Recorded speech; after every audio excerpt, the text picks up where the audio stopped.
We're We're live. live. Okay. It is 6:31. This is a meeting of the Wabash City Plan Commission.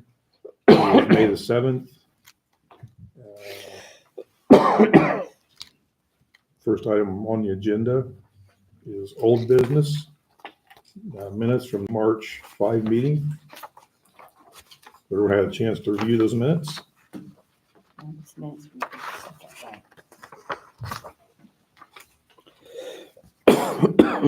I make a motion to accept the minutes from April 2nd. Second.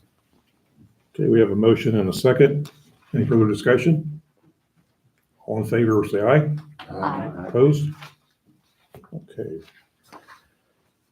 First item under new business, Logan Properties LLC of Fort Wayne, Indiana, request of the board for the final plat approval for the property located in the Wabash Northeast Business Complex at 9 Ringel Avenue in Wabash. This subdivision consists of the 14.3 acre parcel and is being divided into 4 commercial lots with a common area. Someone here from Logan Properties? Hello. I'm Martin Hudlocker. I've met most of you, I believe. So as you know, about 8 months ago, we purchased the 15 acres. We've since started a spec building on 3 of the acres. And then we've actually got a second tenant that's interested in the adjacent 2.75 acres. So those are the first 2 strategically parceled out. And then the remaining 2 are just kind of there. And then actually there's a 5th lot also that's it's not part, well, it's referenced in the plot, but that's actually the infrastructure as we're calling it, which is the main drive coming in. And then there's a roundabout that connects all of the 4 lots surrounding it. And so the intention was always to kind of subdivide it. And so this is just asking respectfully for the formal approval to have it parceled out. Most likely there'll be more of an ask once we decide, or once we figure out what we're going to do with the 2 northern parcels. Though that's just kind of the residual for now. It's plus or minus 10 acres, but the 2 that I've spoken of, and it's Kendall Electric, right? So Kendall Electric's relocating, and the spec building we're pouring foundation as we speak, and we've actually got a pretty solid prospect. It's confidential now. I can't really say yet, but so we've got a lot of activity. So it seems to be a good program so far. So we're excited, and so again, most likely they'll be back here hopefully soon to talk about parceling out even further. So. Is Kindle the lot 3B? Correct. 3B. 3A is where the spec building's going. And Kendall's 18,000 square feet, and the spec building's 30,000 square feet. They actually they considered the spec building, but unfortunately it was too large for them, and so we kind of decided it was probably made the most sense to just do a build to suit for them right next door. So and we closed. Well, we've got a full purchase agreement for that parcel and that development, and we're about close to breaking ground on that one as well. So we'll have both projects and the infrastructure piece kind of under construction here real shortly. I'm thrilled that Kendall's going to stay in Right. Wabash County. Exactly. So. Do we need to do the 2 members missing, 3 members missing thing? Oh, yeah, we probably should. This is a 9-member board. By statute, nothing is formally approved or disapproved unless a majority of the 9 members vote in favor or against. So if it was 4-1, it would not be approved, nor would it be disapproved. And so whenever we have a situation like that, we always allow the petitioner the option of continuing to our next meeting in the hopes of having a full board so that they will have more people that they can afford to lose and still have it pass. And if you continue, you don't have to re-advertise or send out notices again, because anybody who was interested had already been notified, and had they been here, they would have known that it was being continued. So the question becomes, are you willing to go forward yet tonight, or do you want to continue? Just to clarify, if we had all 5 votes, it would be a majority. Would that be? If you get all 5 favoring it, it will be approved. If you get all 5, actually we got 6, but if you get 5, voting in favor, it's approved. If you get 5 voting against, it's denied. And if you get a 4-2 or a 3-3, it's a no decision. Sure, understood. I'm comfortable moving forward. I Okay. feel like everybody's.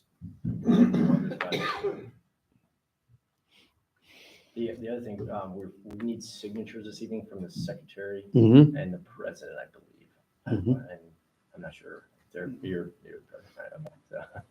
And the secretary is actually, that's right. John, Mhm. okay. So And my signature, and of course. you should be able to get that. Perfect. I'm comfortable proceeding, please. Thank Okay.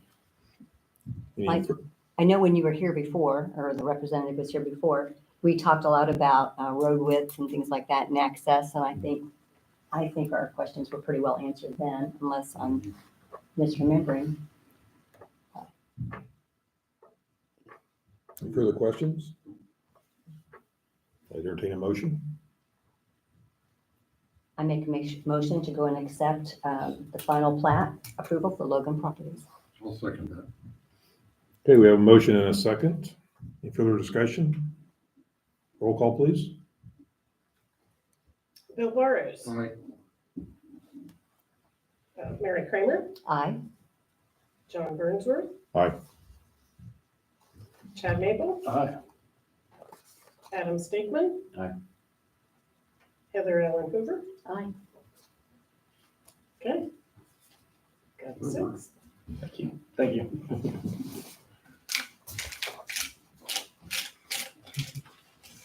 If it's okay, I'll stick around and so maybe perhaps we Okay. can sign this later. The goal will be to record it tomorrow morning if that's appropriate. Thank you.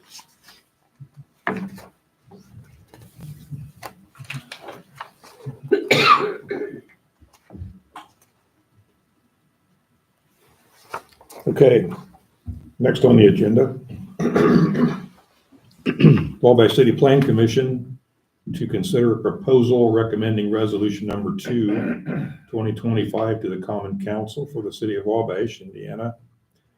An amendment to the Wabash City Code, section 10-53, subparagraph B, describing a light industrial use to provide a stronger and more enforceable description of what constitutes a light industrial use.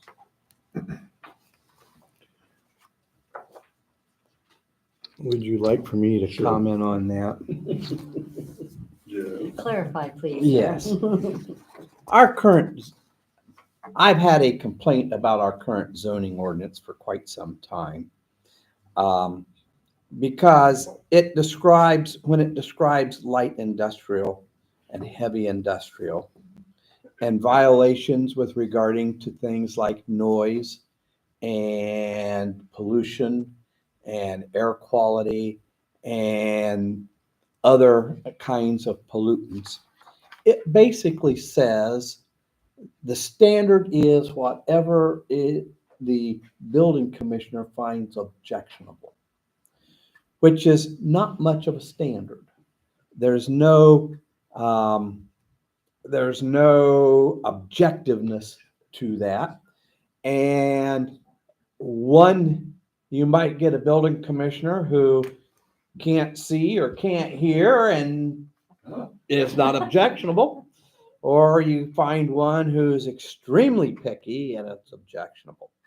What this does is basically say that it has to be within the legal guidelines as provided by either, it doesn't specify, but it says within the legal guidelines. And the two sources of that would be the Indiana Department of Environmental Management or the Environmental Protection Agency of the United States. And so this makes that the standard rather than some personal feeling of the building commissioner. And so that's primarily what we're trying to do. This will give a little more guidance to industries. It will also give a little more guidance to people who object to what an industry might be putting out in the way of noise or air pollution or water pollution or whatever. Because it does give them a place to say, okay, this violates this IDEM standard or this EPA standard. We don't care if it doesn't bother the building commissioner, it violates this standard.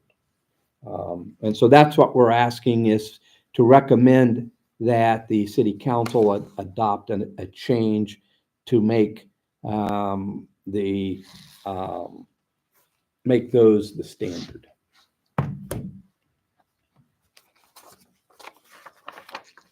Discussion? Jeff, how do you feel about this? I like it. Kind of what I was thinking. I mean, it kind of draws it up for you a little bit as opposed to having to, It takes the pressure off of yeah, for it. lack of a better term, pull it out of the air. It's less subjective, just what anyone else would say is gives guidelines. So. Can we make it retroactive? Just saying. I don't believe that's in the language. Just being a brat. But it makes sense. Any further discussion? It does make sense. I would suggest one correction. There's possibly a typo in there. The third line down, the last letter A, I think should be removed. Yes, you're right. And I saw that on some Third forms. paragraph or third line? Third line You are good. in the very bottom. Yep, no, that's, It's laid out there. yeah. Oh. Mhm.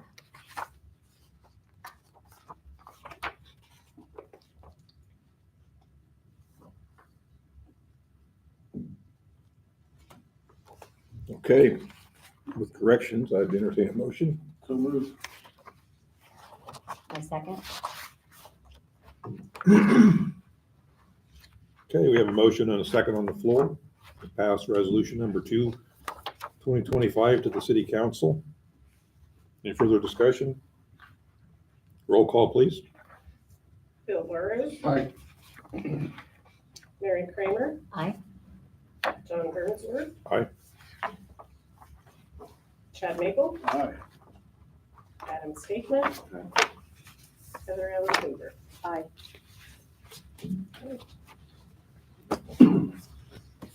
Okay, next on the agenda is our Wabash City Plan Commission work session for the solar wind review definition for the draft on resolution 115/2025. If I could ask for a couple-minute recess, I'll sign those papers, we'll sign those papers so you can get out of here, because this might take a while. Will it be okay?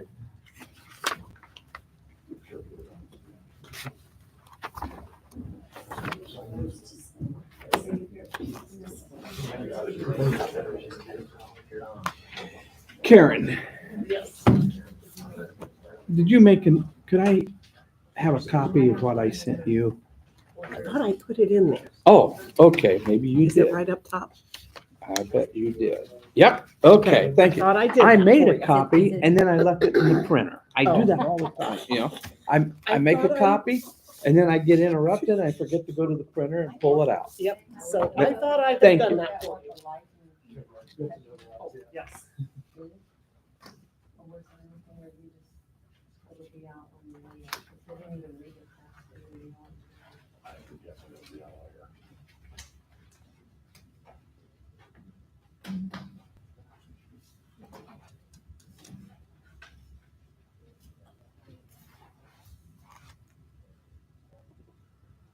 Susan, what was your question?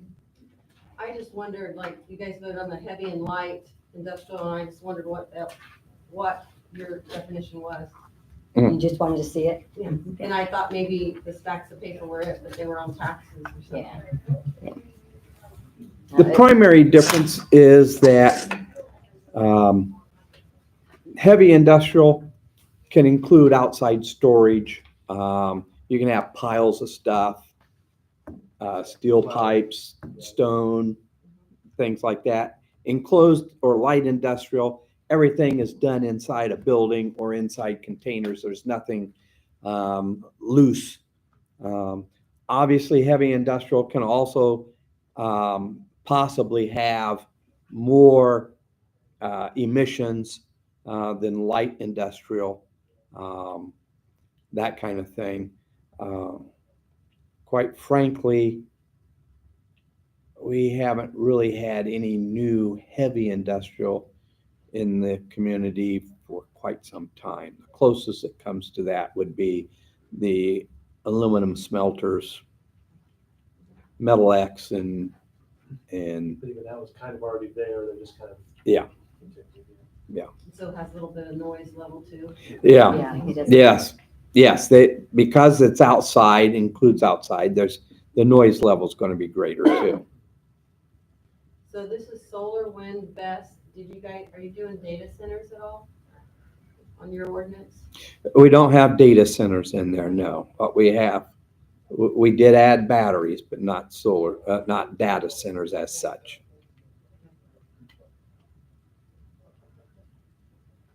I only read the paper quickly today, but they put a moratorium for carbon sequestration? Yeah.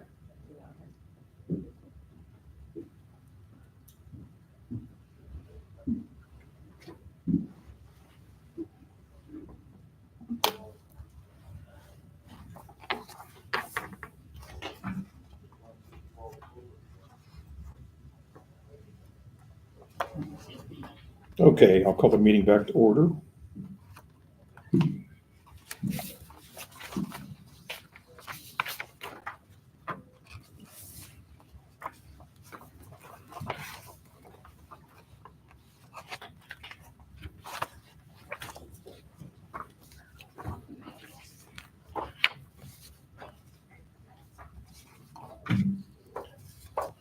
Looks like the first thing we have are some definitions we need to go over, I assume.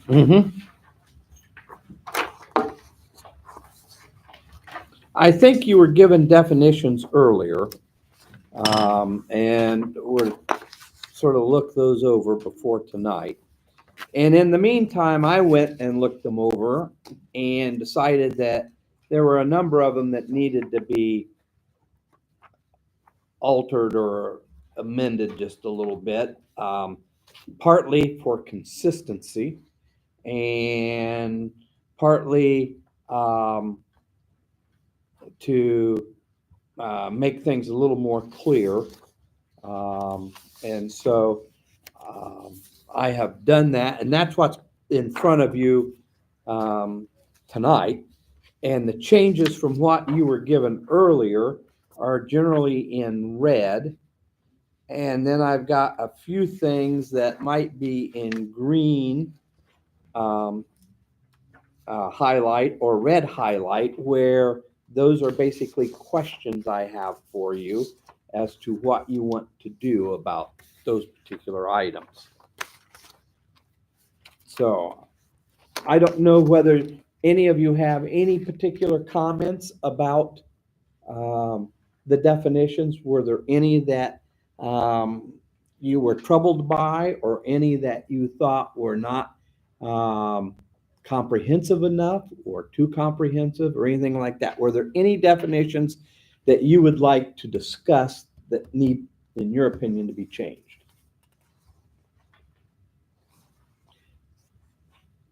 If not, then I'll go over the changes that I am suggesting so that you understand what those are and why I'm making those or recommending those changes.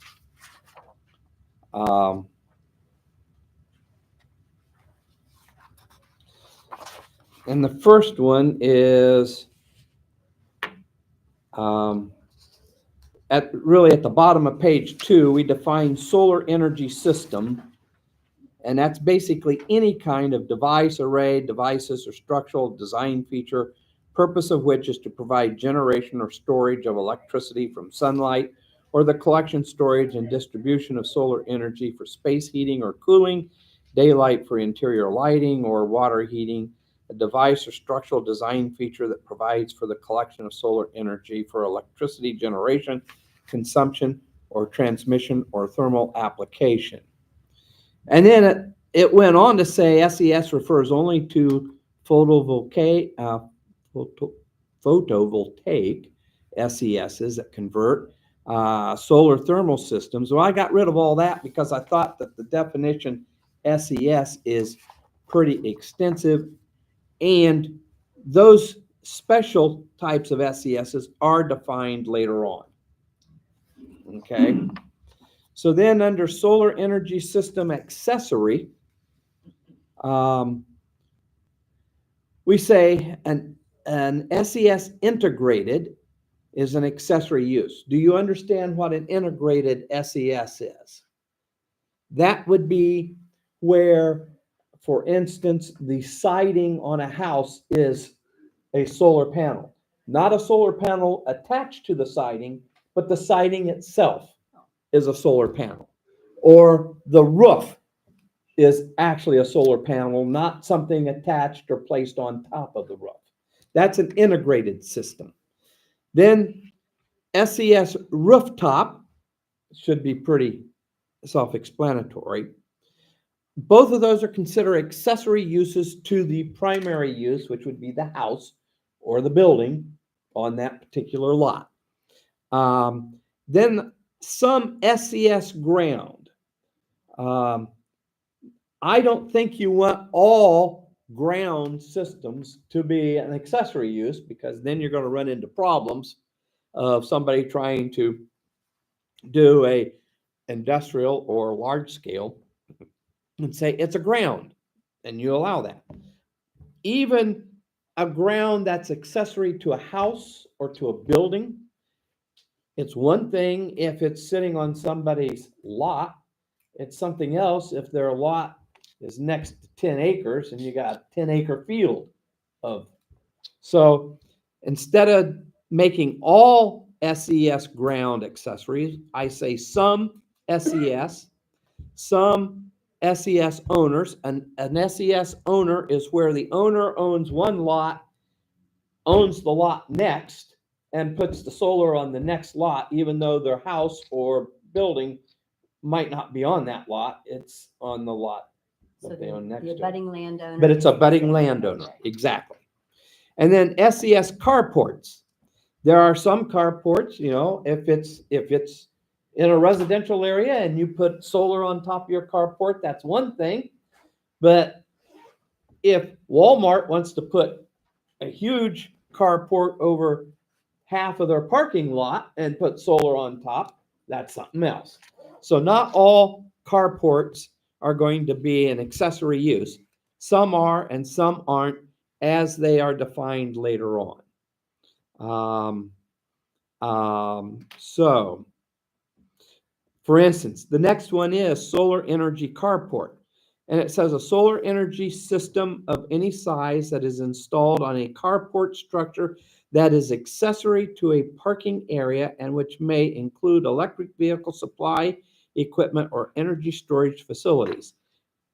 If the use is a carport for just one or two cars located on a residential property, or a carport installed on a parking area for more than two cars, but whose use is limited to employees of a business or whatever, then it's an accessory use.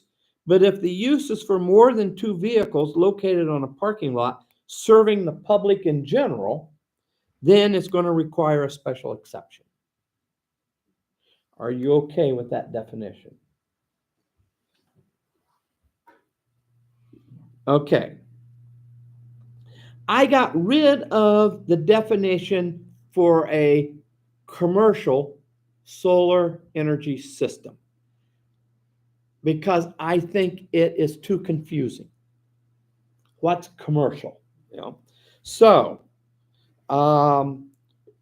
later on, you're going to come across on the next page, solar energy system large scale.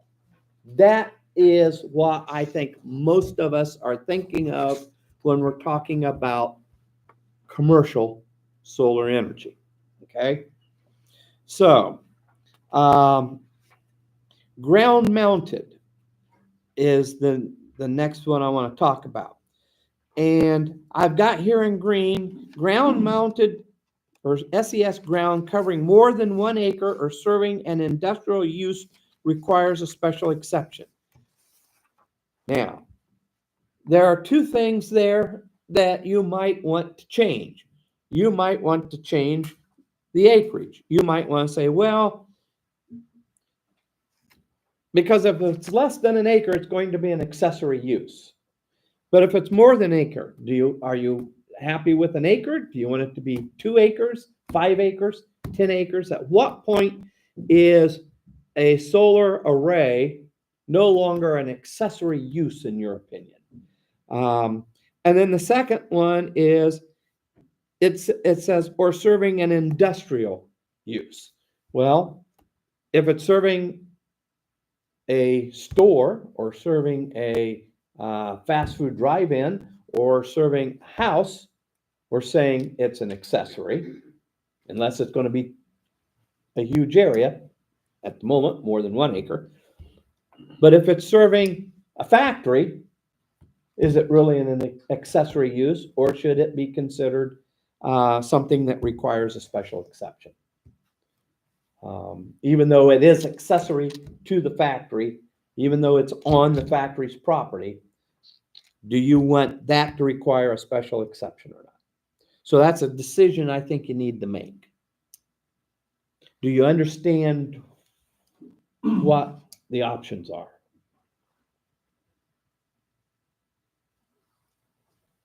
I guess I don't know enough about voltaic installations to know how much energy is produced on an acre. I mean, is Walmart going to be fine with an acre? Or I know we've used Walmart for meter box as examples in the past. I guess to me, my question is if it's being sold to the grid, and if that can that be tied in at all, or is that not appropriate to tie that in?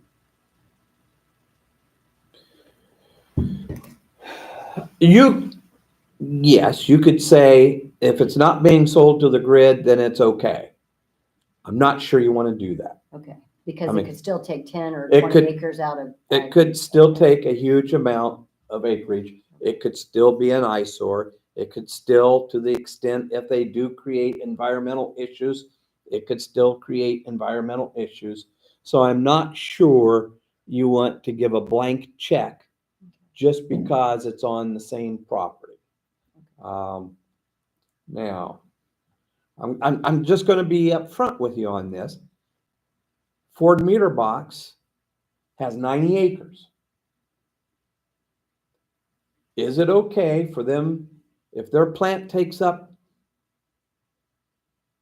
40 acres, is it okay for them to have a 50-acre solar field? And not have to have any kind of special permission because it's an accessory use to their building. But it's strictly to be used by their company. And strictly to be used by their company. Is it okay for them to have a 50-acre solar field? Do they have to come get permission from the Nope. building? I mean, like, before they add that, do they have to come like to Jeff and say, hey, here's what we're gonna do? Can we put this in? Yeah, they would have to get a permit.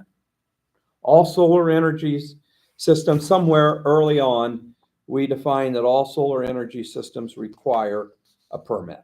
No, you're gonna get that next time. It's in the next set of stuff we're gonna look at. But yes, all solar energy systems are gonna require a permit of some kind. Do all permits cost the same? No.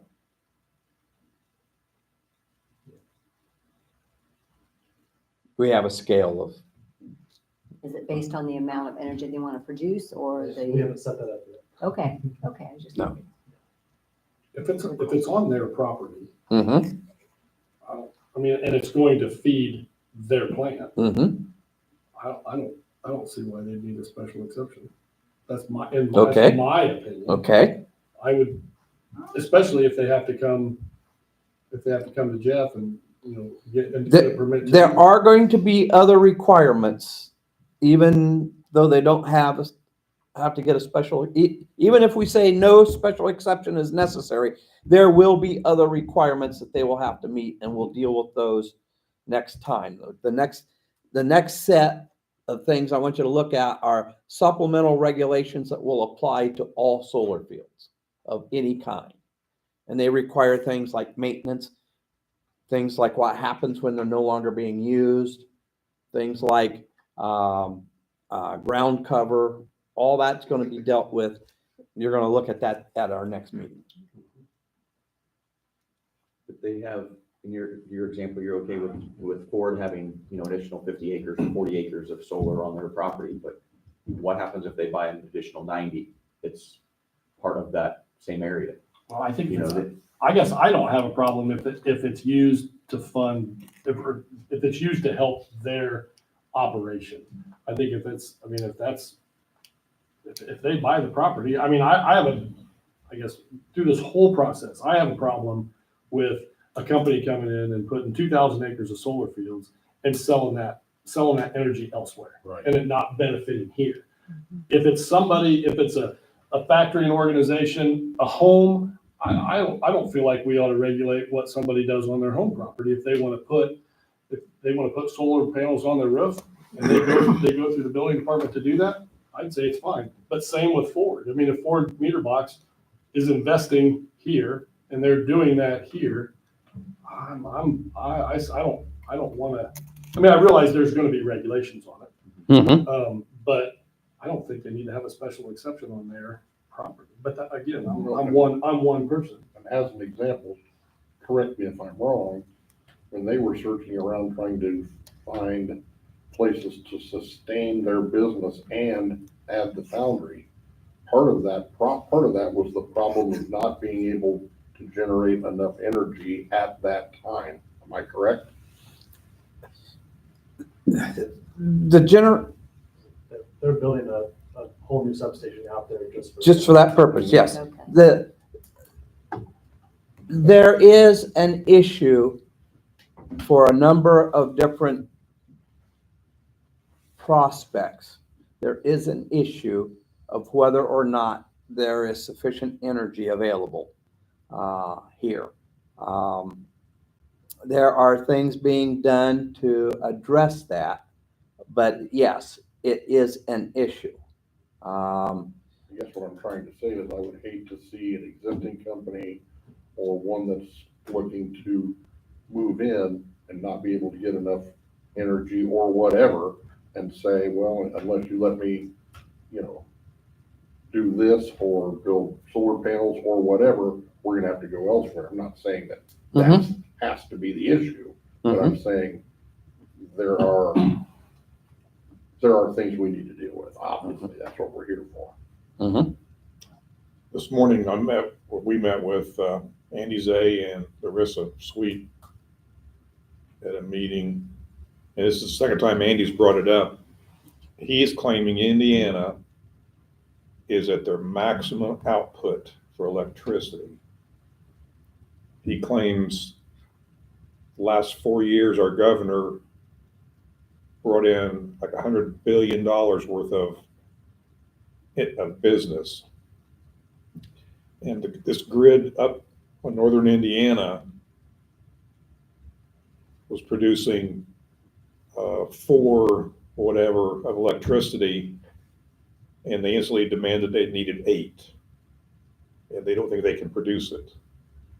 Data centers require a tremendous amount of electricity, and we have 3 of them coming in. So the state is looking at this. So just a warning, he said the state's looking at solar to govern it themselves.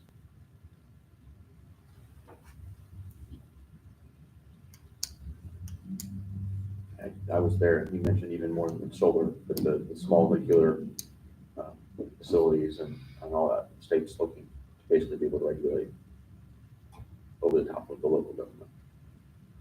Over local government. Yeah, that's, I mean, there's nothing we can do about that, other than whatever you can do to influence the state legislators. But yes, I mean, it's happened before. There was a time when local governments regulated franchisees for cable TV. If you wanted cable TV, if you wanted to provide cable TV in Wabash, you had to get approved by the city council. And generally, they would approve one company and everybody would end up, if they wanted cable TV, that's what they would have. Well, eventually the state said no, cities, and the cities justified it on the basis that cable TVs run their cables down city streets and city alleyways. They need access to our public ways, so therefore they ought to pay us something for that. And that's why we got to regulate. Well, you all know what's happened with cable TV. I mean, it's when I was in high school, there was only one cable company. It was brand new, and we thought that was great.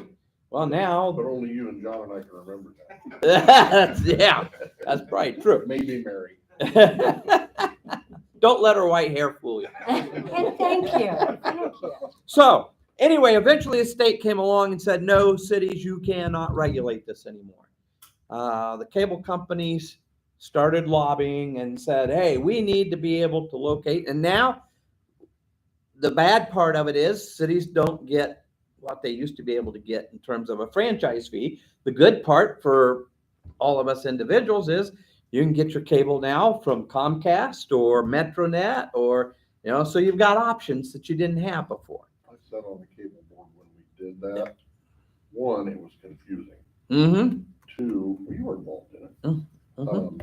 Two, there was all this lobbying, Mm-hmm. not just lobbying the state or the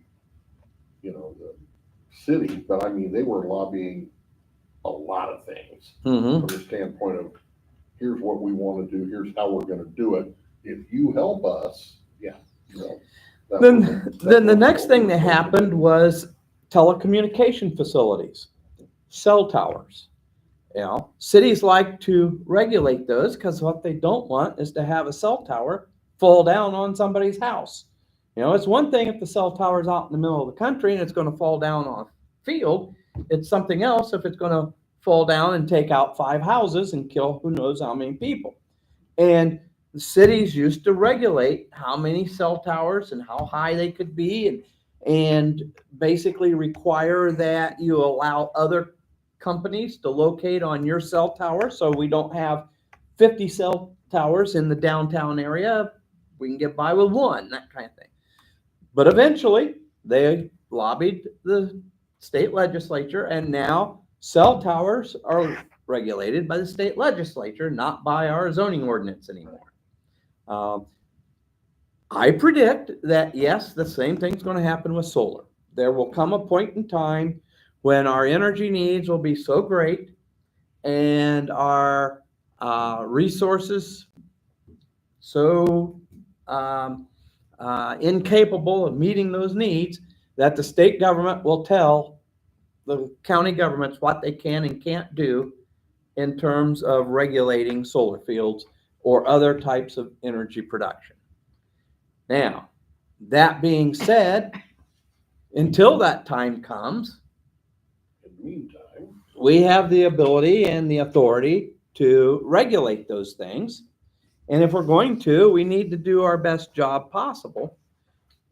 But because the state hasn't stepped in yet, but at some point, a lot of what we're doing may turn out to be temporary. So should we go through these one by one and either vote or agree? I would say yes.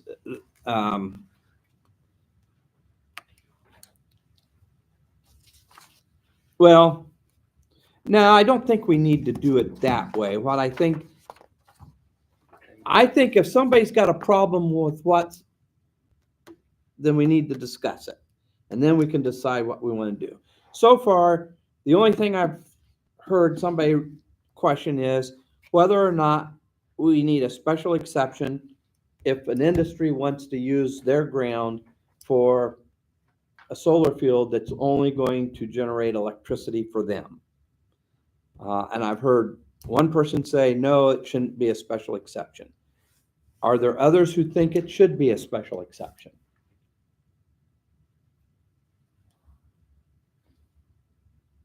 I guess I'm kind of just dwelling on the amount of acreage. Mm-hmm. And I guess, Chad, I completely agree with you in that if it's someone's own, they should be able to. My whole thing is about communication though, and Doug, correct me though if I'm wrong. Let's say we say 20 acres. Mm-hmm. If you're going to utilize up to 20 acres, Mm-hmm. it's covered. But if it's beyond that, Mm-hmm. and my thing is about if it's Ford meter box, if it's Walmart, no matter who it is, if it's somebody who just happens to have 20 acres in the zoning boundary or something, is that the abutting landowners would be notified? Because I guess it's all about communication. I feel so many times that If it's considered an accessory use and doesn't require a special exception, no, the abutting landowners would not be notified. so if we say though that it is good up to 20 acres, Mm-hmm. but anything beyond 20 acres would then be considered a special exception. Mm-hmm. At that point, Neighbors would land- have to be notified. okay. I guess that's really where I come down, is that nobody's surprised, even if it's Ford meter box or Walmart or any of the other companies. And I don't want to make it more of a headache. And I do think if it's your property, you have your right. But again, I think we've all seen when there have been changes in property for whatever reason. And everyone's like, but wait, I didn't know that. I moved here because of this, and now there's that. And so I think within reason and acreage, and maybe I'm wrong. I just feel like at some point there needs to be some sort of lighting, a light, stop sign, something that says, but wait, let's make sure everybody in the neighborhood knows what's going on.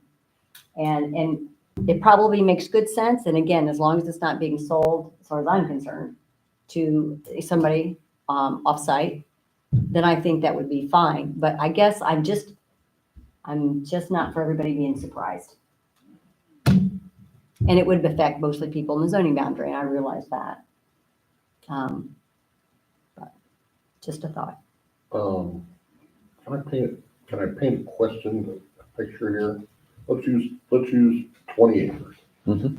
And let's say XYZ company buys another 50 that is adjacent to that. Now you've created a special exception, or a special exemption issue, or at least opportunity. But what about Mary and Jeff who live right there? And all of a sudden they're more or less told, hey, we're putting this in because we got the exception. I'm painting a picture here. I'm trying to, Just to If you're requiring a special exception, then they have to petition the Board of Zoning Appeals, and they have to describe what the special exception is for. So if they say, we want to have 25 acres instead of just 20, and that gets approved, if they buy another 25 acres, they will need another special exception to connect that to the 25 they already have, because nobody has approved a 50 acre special exception. They've only approved a 25 acre. And increasing it becomes a modification that would require a new special exception. okay. But thank you for that, because that's just another scenario that, I mean, to me, that's somewhat similar to that couple that you guys went and talked to in White County. I mean, they're boxed in now, and could that have been prevented way back when? I mean, I don't know. I'm just throwing that out because to me, that's kind of what this sounds like. But wasn't that area, a solar, that's industrial. to be sold elsewhere? It's not Yeah, owned by a. Oh, that's It's right. industrial, That's right. yeah. That's right. It's You're right. going off, it's going into the big grid. I still feel very badly for those people. And maybe that's why I feel like I do, in that communication to anyone who's going to be directly affected. Even if I want to put it, like I said, we've got a very small acreage, but if Jeff and I wanted to do an acre or two, I'd like to think that we're nice enough that we'll let people know around us, this is what we're going to do. But depending on the limitations we put within here, maybe we'd have to ask, and maybe we wouldn't, so.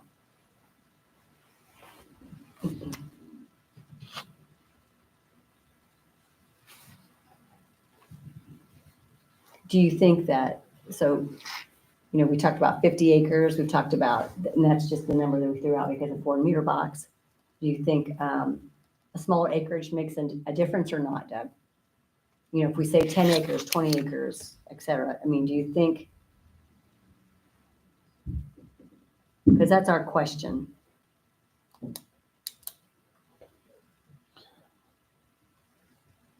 I my personal opinion is that 1 acre is probably too small, that you should allow greater acreage than 1.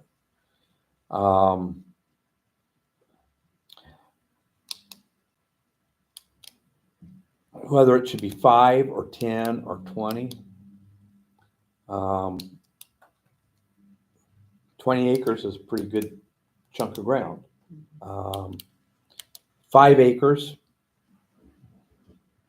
I mean, if you look at most churches that are built these days want at least 5 acres. So if you think of a relatively new church and where they are and the size of their property, that's 5 acres generally. So that gives you an idea of what a 5-acre array would look like. Well, realistically, for a factory, industry, whatever, if they put a solar field in to help them, such as like the Oak Hill, like the one that's down by Oak Hill School, how big of an area would they need to run? I mean, to get the energy that they needed. I mean, so, I mean, if you're talking about 4 meter box to run their foundry, I mean, I have no idea even how to guess. Is 2 acres enough? I don't know. If they're putting in their own substation, it takes a lot. Well, yeah, and you got to, again, that's the kind of thing we're going to have difficulty answering, because if you're talking about running the entire plant, yeah, it's going to take a huge amount. If you're talking about enough energy that they can run their lights and their computers Kind of a subsidy. and things like that, so that they've got more energy to spend on the manufacturing process. No, that doesn't have to be a huge amount. So it all depends on why they want to supplement their energy with solar. Another thing to think about for like, because if we're discussing the large scale solar, within the large scale solar, you could also say if there's a residence, you have this setback that's farther away than, instead of maybe limiting the size, you do a setback against residential.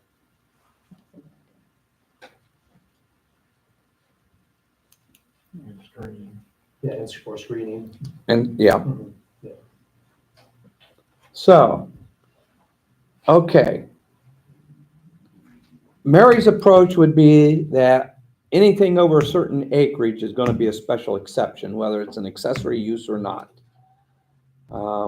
Chad's approach is if it's an accessory use, that is, it just is for the property owner, it shouldn't be a special exception. Any other thoughts, one way or the other?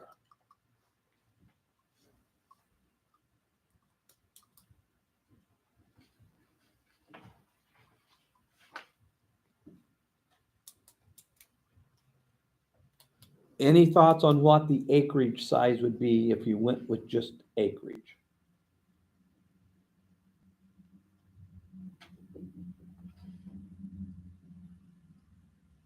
It's hard to tell. I mean, we don't know how many acres it takes to, Generally. yeah. Let me also tell you, okay, in addition to a special exception, we have what are called variances. So you could put in, regardless of what kind of regulations you put, there's nothing that would prevent anybody. Let's say you limit acreage to 5 acres. There's nothing that would prevent Ford Meter Box from coming in and saying, I want a variance. I want to be able to do 20 acres or 40 acres because I've got that much and there's nobody right around me, and I'll screen it and I'll set back and all. Let me do something other than this 5 acre limit. So what you want to do is you want a limit that's not going to force everybody to get a variance, but a limit that isn't going to allow just anybody to put in a 100 acre field kind of thing. Where do these definitions come from? A large number of them came from the state. The state has a statute saying if you want to be a solar energy, solar ready community, these are what you need to have. So the 10 acres that's listed in here under large scale, that probably that's direct verbiage Could- from the state. I can't say if that's direct verbiage or whether I ended up taking something else and made it smaller or larger. I don't think I made it larger. I think I would have made it smaller if I did anything. Yeah, that could have been 50. It could have been 100. I can't tell you. Somewhere in the materials we gave you, there is the state statute that you could check it against. Has the county already adopted these definitions? I have no idea to what extent the counties adopted these definitions or not. And again, you got a copy of the county ordinance, so you can look at it that way too.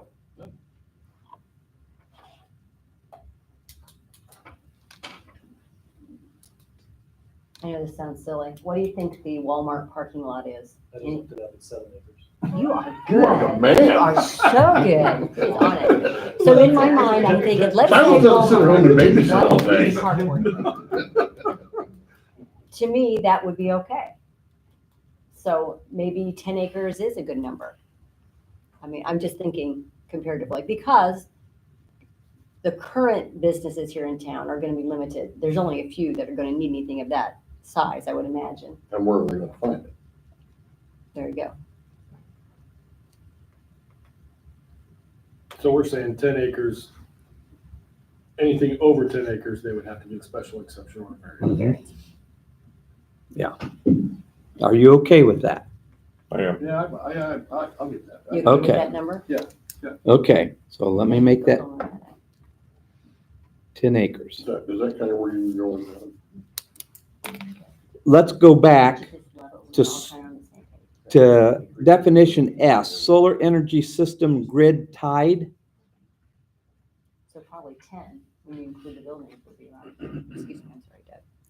Go back to the definition of S, solar energy system grid tied. Based on the conversations, I think we want to add a sentence at the end that no grid tied system is an accessory use. Yes. Because we're saying, if somebody wants to put a rooftop on their house or their downtown business, they can do that without getting any kind of special permission. But if they're going to be selling it back to somebody else, then you don't want to have them be able to do that without getting permission, correct? Is that what I'm hearing? Okay.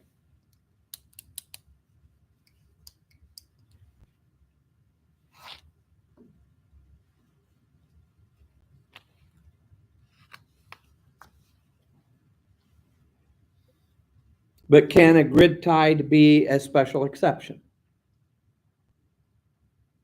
In other words, if somebody says, well, if I don't use all my solar, I want to sell it back to the company and reduce my electric bill, can I do that? Historically, that's been done. Is that being done as much now? That's how they typically work. That's how, yeah. Yeah. That's how Okay. they work. So even if Mhm. Adam, he puts a beautiful solar array on his, and he's got making enough energy that he can sell it back. So if we say no grid tied system is accessory use, then at that point, that'd be a special exception for him to come to us. If you say so. Now we can forget all about the grid tied. You may know more than us. Yeah, I was gonna say Because they essentially. have to have a special meter.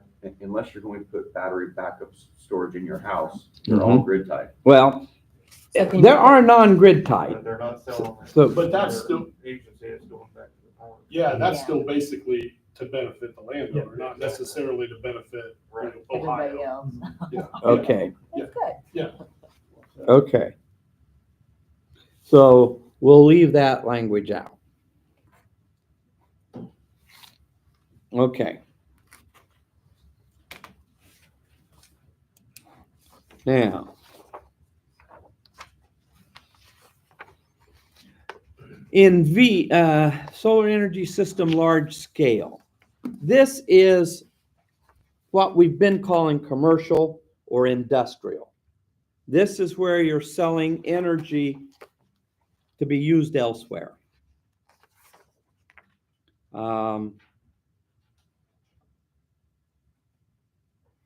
Now,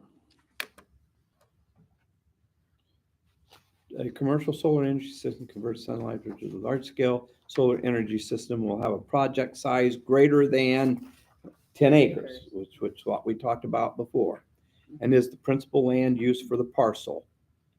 It can include collection and feeder lines, substations, ancillary buildings.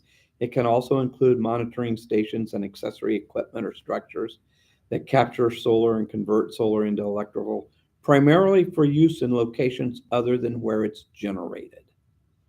Now, John and I had a conversation. Somewhere I've got a draft that has one more sentence, and it's not here, but one more sentence that says that large-scale solar energy systems are not permitted in the jurisdictional area of the city. That's where I'm headed. Is that what you want? In That's what we discussed before. the city or the jurisdictional area. The jurisdictional area. Okay, I see. Everybody seems to be nodding their head, so, And along with that, I've talked to Silas. I don't think we have enough acreage in our jurisdictional area to put in a large enough field. I think we figure out that the only spot was out there. Out- yeah, out yeah, I think there's Even one then, or it's two rolling spots. hills. I think there are one or two spots, but there aren't very many, and whether or not they have, pardon? It also depends on the setback. Yeah, and on how many landowners you can get to agree to cooperate. I don't know that we've got any single landowner within the jurisdiction that has enough ground within our jurisdiction to create a large-scale solar system like everybody's afraid of. So if we put that sentence in, like Mm-hmm. John and I talked about that too, that pretty much kills the biggest part of the beast right there. I felt pretty comfortable about that. I think that was what? I think- 2 meetings ago? I think that's true. I think that's true.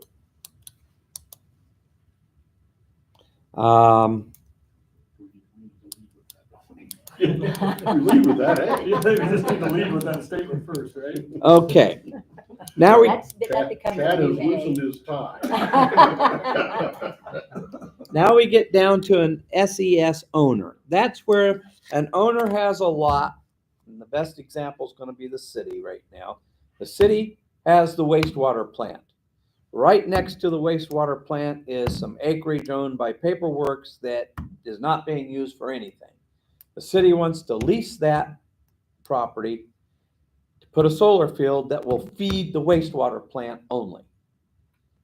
So that's an SES owner situation, okay? Now,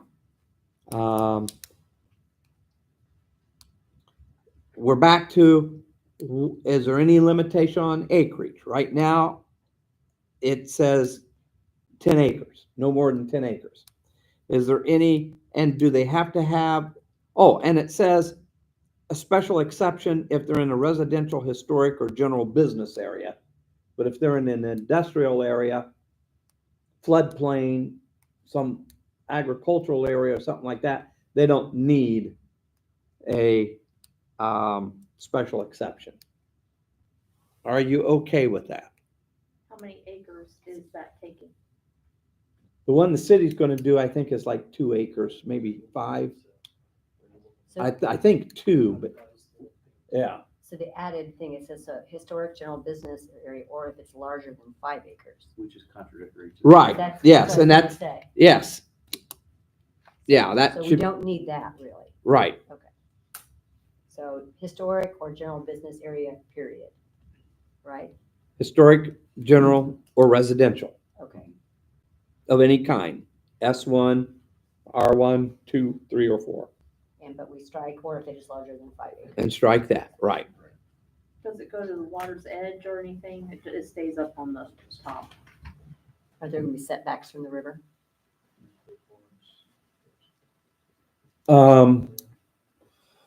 We don't, are you talking about the city's proposal? It's going to be away from the river. It's gonna be to the northwest of the, So closer Plant. to the 5 It- acres, or closer to the plant. to paper mill, yeah, yeah.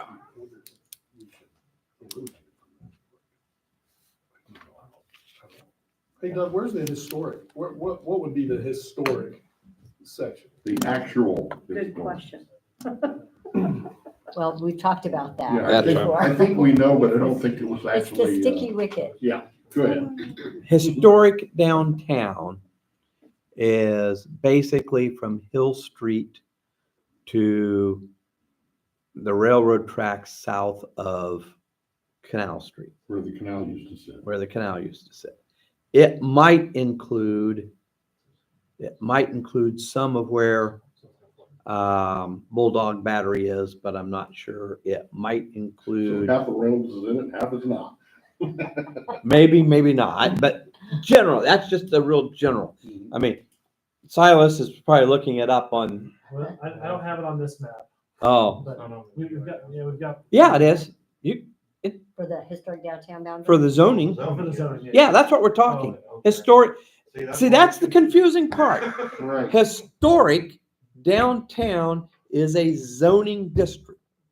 Quite frankly, we could have called it the downtown district, or we could have called it Old Wabash, or we could have called it where all of the 4-story stores are district. Yeah. Historic doesn't mean that these are historic buildings. Well, so, we've had this discussion how many times over the years? Shouldn't we just change that? Could we change the When we definition? do a new ordinance, I'm gonna recommend that we Okay, change good. that. Mary, Yes. you've Yes. heard me talk about going to the city council and saying, well, there's all these declarations and there's an ordinance on this or that or whatever, but try to close an alley. This is an alley. Yes, exactly. It is different from what we call the historic preservation district, Right. which is the district where you can't do things to your building unless you get approval first to make sure that what you're doing is historically accurate. And remember, it's only been a couple of years ago where there was all this big uproar because the Bulldog Battery was trying to, redo the outside of their building and it didn't meet the historic code or whatever. I sit on that committee, Doug Mhm. Adams and I, and Mhm. I don't remember who else, but one time it was Bob Van. And it was pretty simple. I mean, they were trying to do the right thing. Tell us what to do. Mhm. If this isn't what you want, tell us what to do. Okay. Well, I guess the reason I ask is should we take historic out of there and not even allow solar in the historic region? Well, I'll tell you right now that, pardon? There are some downtown already on top of buildings, and you would never know it because you can't see, they're on their roofs, you can't see the roofs. They're flat roofs, 3 stories up. So there's some downtown already. I'm not sure there's a particular reason to say you can't do it in the downtown area. Now, again, that's a different matter from whether it's a historic building or not. That's something else. But at the same time, think about this, at the same time, if it's up on top of, my daughter-in-law's already brought me this thought idea, or this thought process. If it's up on top of a roof and we don't even know it's there, and that's one thing, but also at the same time, it's not gonna be, a grid situation where they're going to be selling it industrially or whatever, so it's not big enough. Yeah. So is there, and please take this with Oh, yeah. all due respect, but is there a reason to Say they can. say they can't? Yeah, I I mean, just asked. I think most people who are gonna do that are gonna do that to lessen their electric bill. And that's it. Cause you're right, it's not gonna be enough that they can sell it and get anywhere with it. Okay, so, Here we are down another rabbit hole. okay. Not necessarily. Okay, solar energy system off-site. This would be if somebody built a subdivision with 25 homes in it, and they were gonna have a lot that had solar that was going to feed those 25 homes to help them reduce their electricity charge. What this is saying is it can't be more than 10 acres. And it must be operated either by one of the property owners or by an organization created, like a homeowners association, some organization related to the subdivision. But it is. And it special is a exception. special exception. Because it's gonna be a subdivision, they're gonna have to get a bunch of approvals anyway. Require them to get one more is probably not that, And it's burdensome. It's got a magic number of 10 already there. and it's got, yeah. So are you okay with that? I'm all right with that. Okay. I think all the rest of the definitions are pretty much what they have been. I will tell you,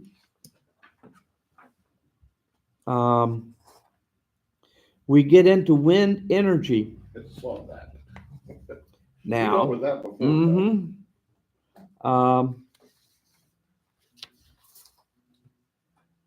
So you might want to take a look at some of those.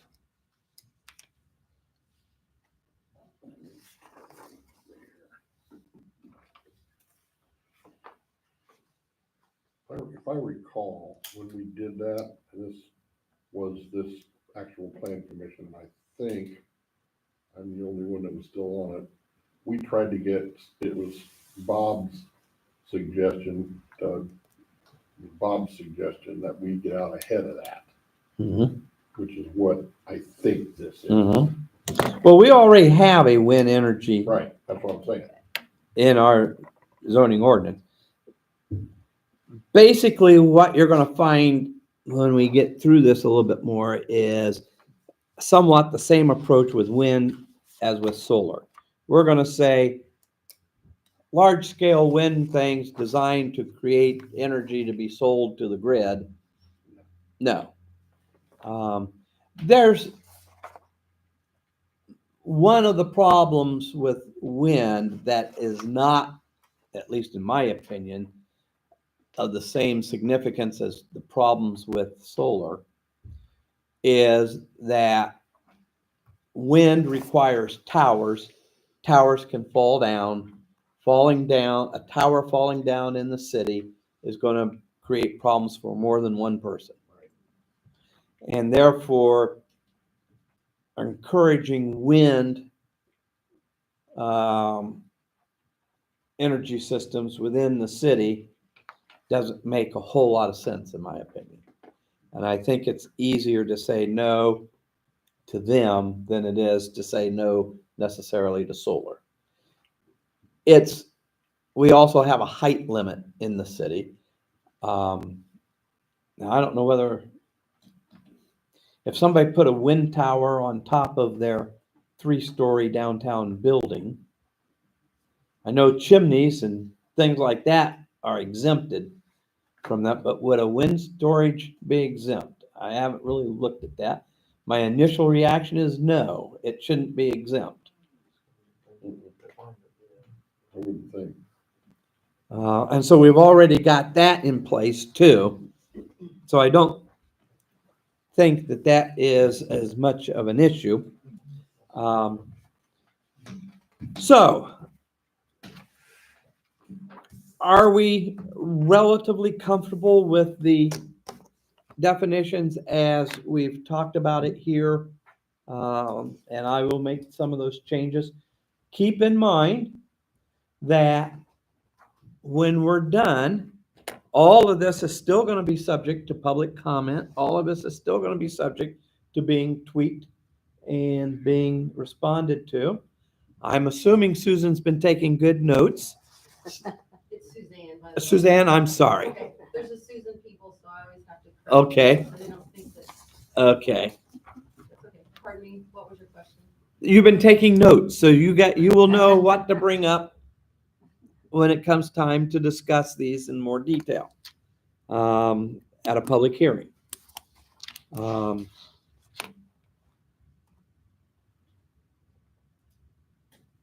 Anything else that you want to cover tonight? What I'm going to do is I will give to Karen and she can send it out to all of you.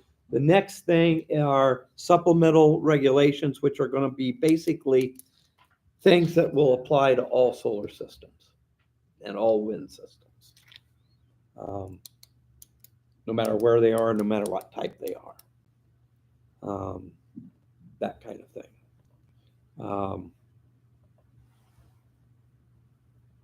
I want to put this out there so everyone knows. I talked to the building department last week, and they have done several residential solar permits.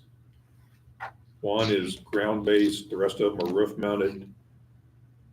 They come in and got their permit, their property was inspected, they all passed, and they have had zero complaints from neighbors, and it's all went well.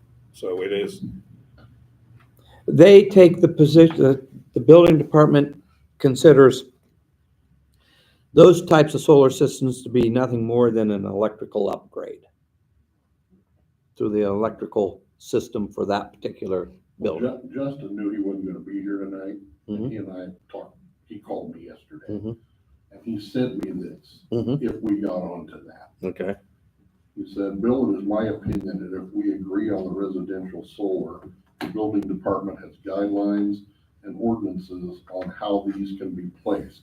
I see no need in a homeowner or a business to have to go through the planning commission or the BZA for approval if there's already city codes in place that are actually the state building codes that are run through the building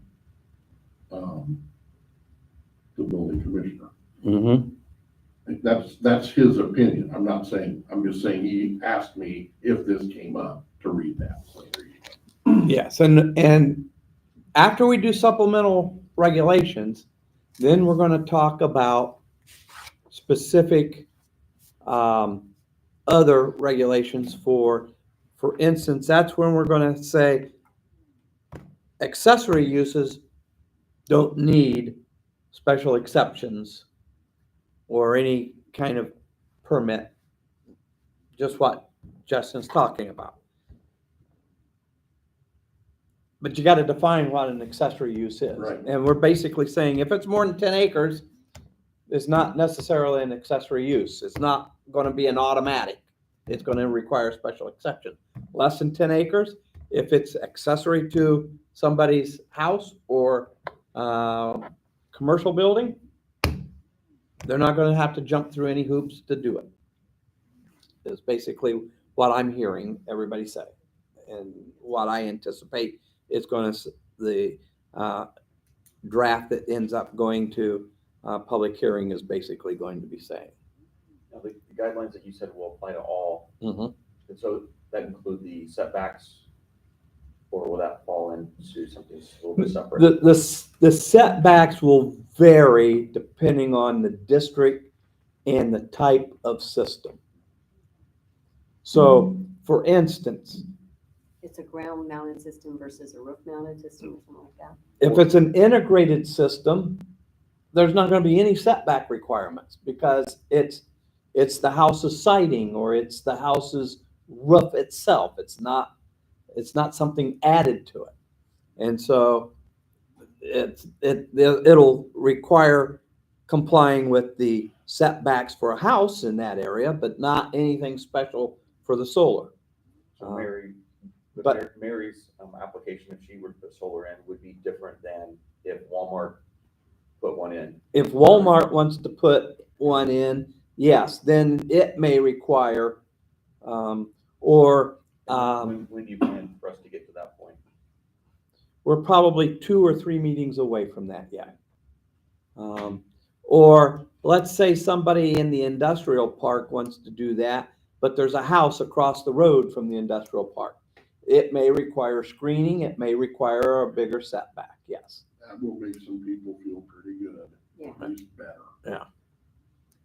And so we will be getting to that. So, okay. Anything else? I didn't mean to take over for you, but I got the impression you sort of wanted that. But so. you're the one that understands all of the information. We understand a portion of it. That's the difference. And you explained it so well, What's the Doug. plan now? How many meetings more do you think it'll take? A few more meetings? and- It's gonna take a few more, unfortunately. I thought we could do it more quickly, but we can't. I just wanted to know the plan. Yeah. And then you will print out after you're done for the public to see. Right. Do public meetings. Yes. Let me also suggest that if, we don't want to spend time back and forth in these work sessions. But if you hear something that is really troubling to you, that you think we need to think about it more, don't hesitate to let me know. And I can bring that up and have us discuss it more. So then you're kind of across the street from me. Well, down the roadways. So would we send an email to you? You or could send what? me an email, Okay. yeah. Thank you.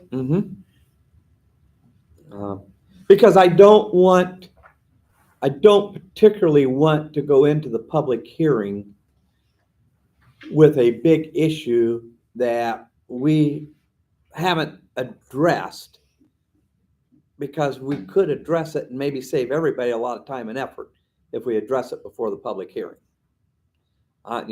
My goal would be to have something that would fly through the public hearing without any strong objections to it. But to do that, we do have to hear from you. It's just that we didn't want to spend a lot of time going back and forth in individual meetings. So like I say, if there's something that you think is really troubling that we ought to give more thought to, let us know. And to me, you're the only one here. So you're here for the right reason. And if you've got something, we need to know. Yeah, Well, there are others that watch this too. that's right. Yes, and there have been others here. Yeah, quite a few that said they just couldn't come tonight, Right. family reasons or other. Yeah, and that's I'm not saying- But that's they will watch it. They Right, will watch it and right. Get back to us. Yeah. Yeah, and I think we are hoping that making it clear we're going to eliminate large scale from the get-go is going to move us a long way toward coming up with something that won't be too objectionable to people. But one person's large scale is somebody else's small one. Right. That's where you get into But issues. early on, I mean, like last fall, it seemed like that was the storm headed right. Yeah, I think so. I think that was the big concern, was that some outside electric company was going to come in here and put in a huge solar system just to sell energy to Chicago or wherever. And again, after looking at where we have space available for something like that, it's easier just to say, no, we're not going to permit that in the jurisdictional area. We What need, I've read of the counties, they've taken care of that. So, They've made setbacks. they made Right, setbacks right. and require, yeah.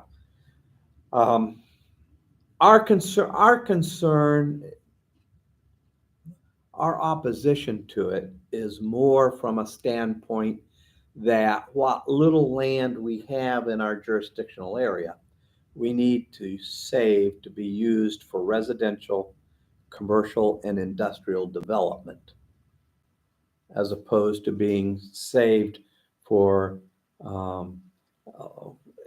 large-scale solar systems or some other purpose.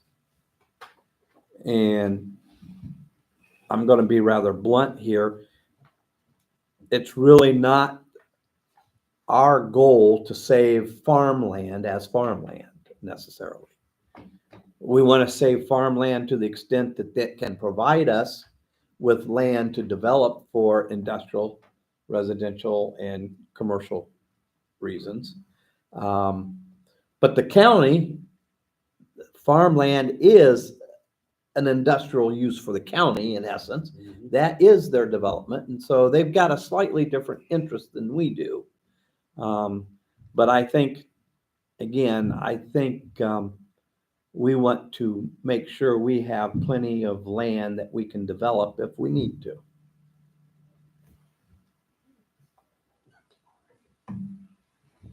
Okay. I think Okay. we're going to be adjourned.